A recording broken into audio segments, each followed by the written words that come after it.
talk us through. Cool. So some of the new things very quickly. You've now got the ability to quickly move these. Okay. So you can press and hold and shift and swap panels around.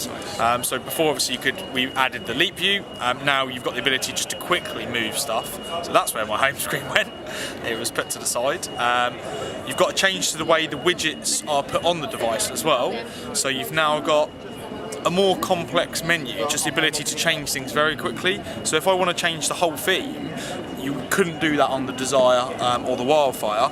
So I can actually change the way the bottom part looks and works. So you've got a nice wood feature.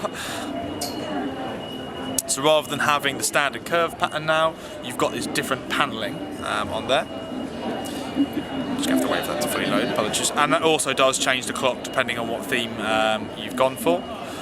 You've also just got scenes all applied into that one tab.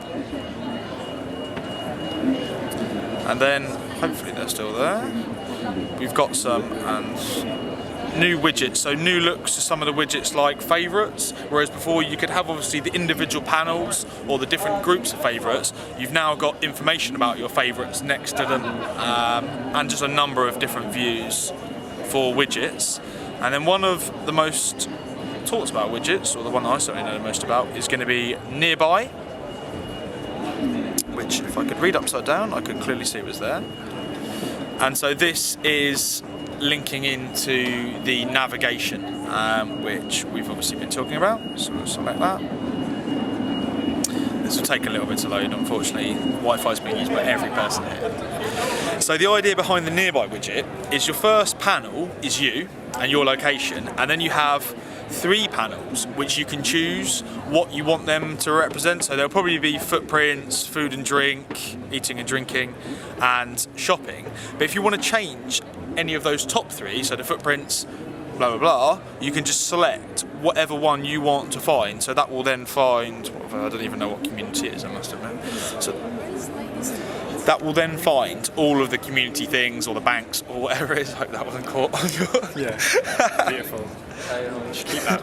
Can you do a quick, I'm just going to take a video of you sort of spinning it around. Yeah, just to... Sorry. No, it's fine. Slowly, quickly. Just slowly, it's cool.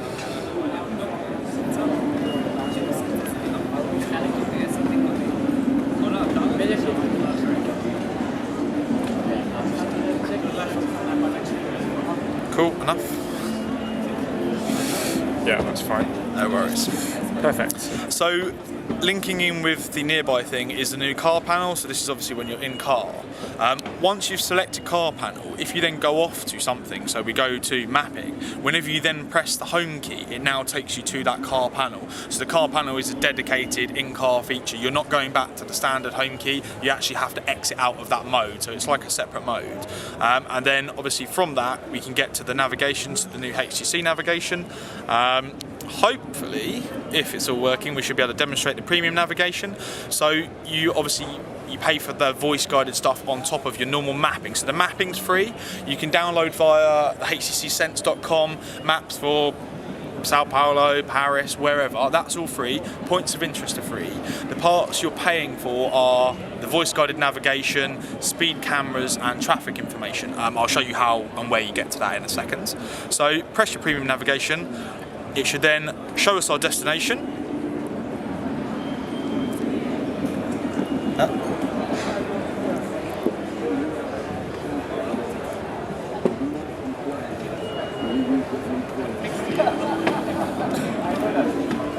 This will depend on whether I've logged into Wi-Fi.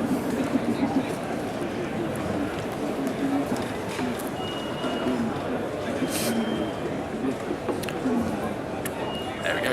It will then pan out to our start point, which is a virtual start point. We're obviously not in Maidenhead. And there we go, route's been calculated.